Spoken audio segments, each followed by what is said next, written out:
Hello everyone, I'm Amit Bhuktani, Assistant Professor and Mechanical Engineering Department at Dr. Subhash Technical Campus, Junagadh. I welcome you all on today's presentation related with the subject Industrial Engineering. In our today's presentation, we will study about the topic that is merit rating and its methods.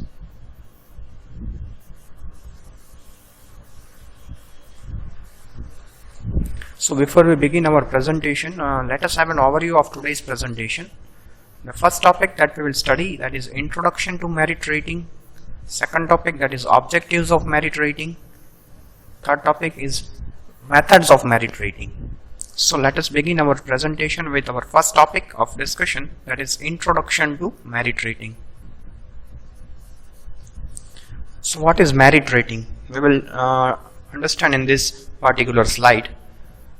In our previous video we had seen about job evaluation, which was used for identifying or determining the worth of the job within an organization, whereas merit rating is an approach, or it's a systematic and orderly approach which is used to identify the relative worth of employee working in an organization in terms of his job performance, integrity, leadership, intelligence and behavior.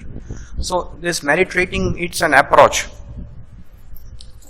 which is used to assess the worth, what is the value of the employee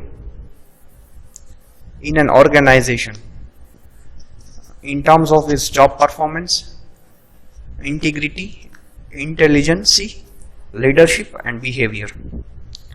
How the employee works within an organization, how his performance is there within an organization in terms of job performing of job, whether he is intelligent enough, whether how his behavior is towards his work, does he have the leadership skills. So it can be understood that merit rating is used to assess the relative worth of an employee working in an organization. How his performance is there within an organization, how his attitude, how his integrity, how his morals are there towards the work, whether he is having leadership skills, his behavior is accessed, whether he is intelligent enough. So that is all about merit rating.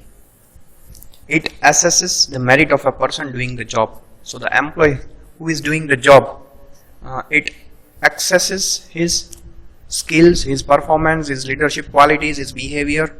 So it is used to assess the merit of person doing the job.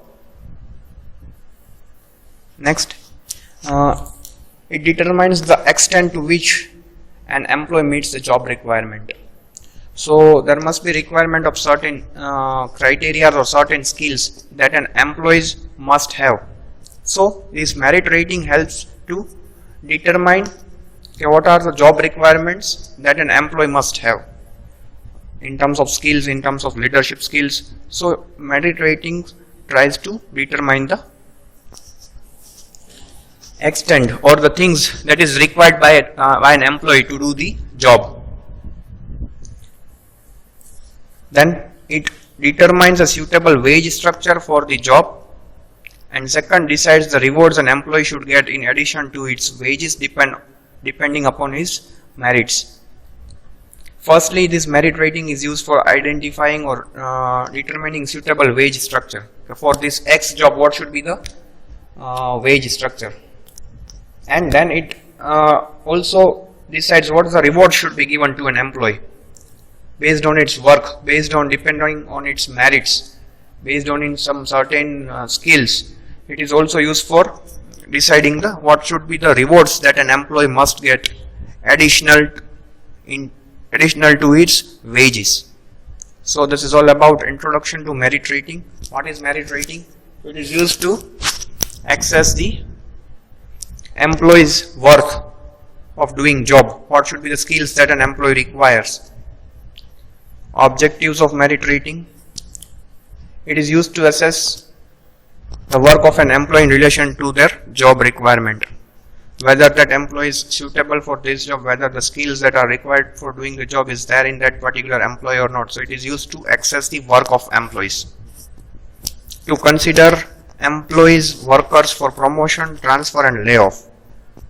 Based on this merit rating, it is used to assess the performance of the employees based on his work, based on its merit. The employees can get promotions or can get transfer depending on the work that employees is doing.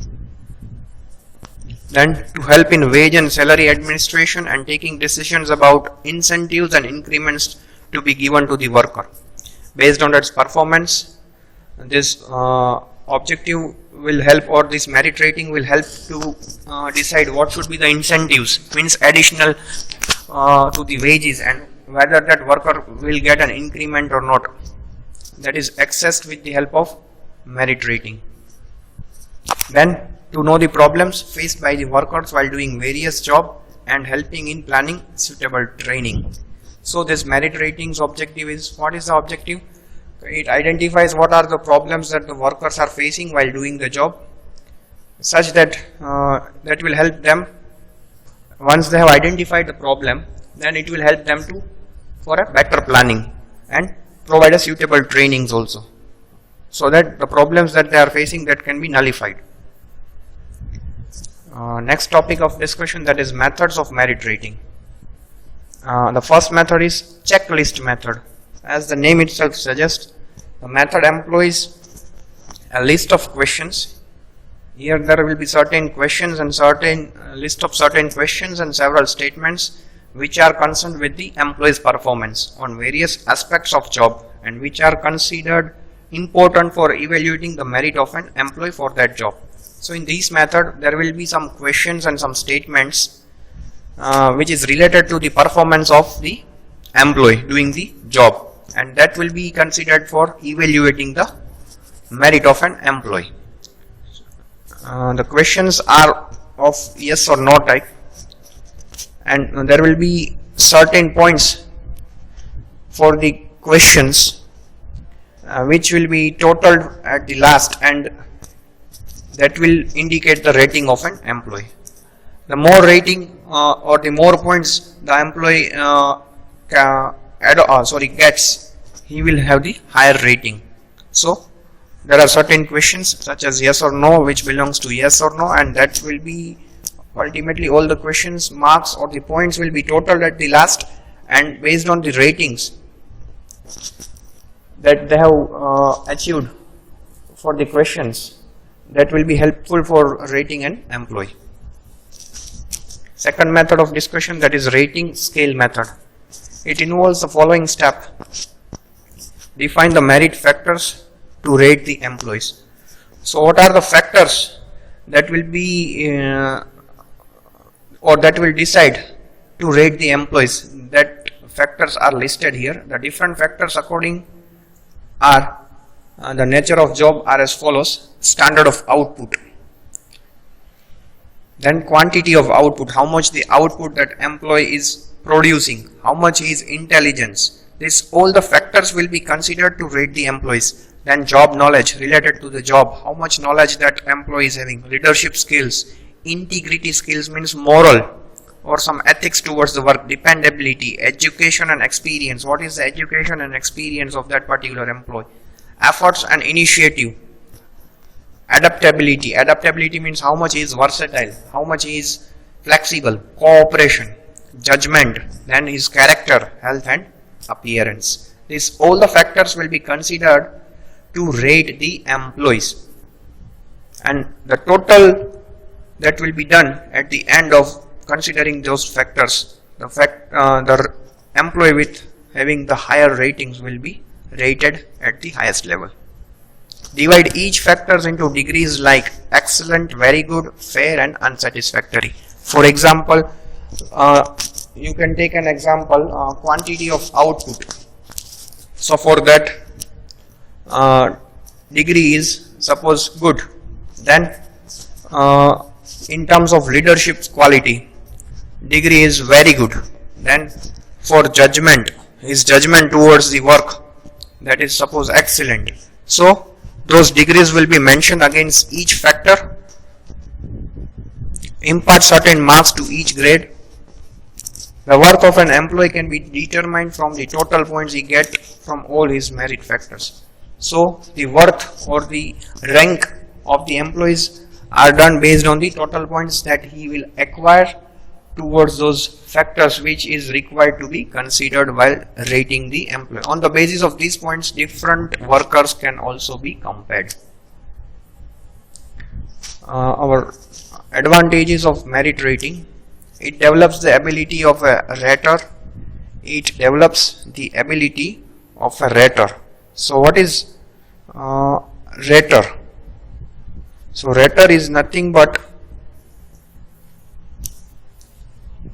the person who makes or who rates the employee.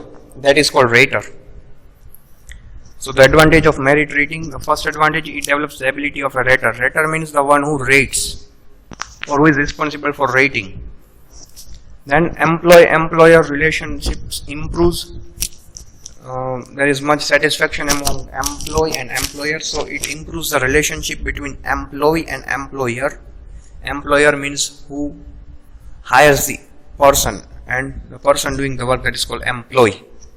Then it is easy to deal with unions, as it is systematic method to rate the employees, because nowadays there are always unions among the workers. But by implementing merit rating, that problem is easy now, because it is a systematic method and it is does most of the justice amongst the employee. So that was the advantages of merit rating. Then the disadvantage: correct results will not be obtained if the merit factors relevant to a job are omitted or points allocated to them are not fair.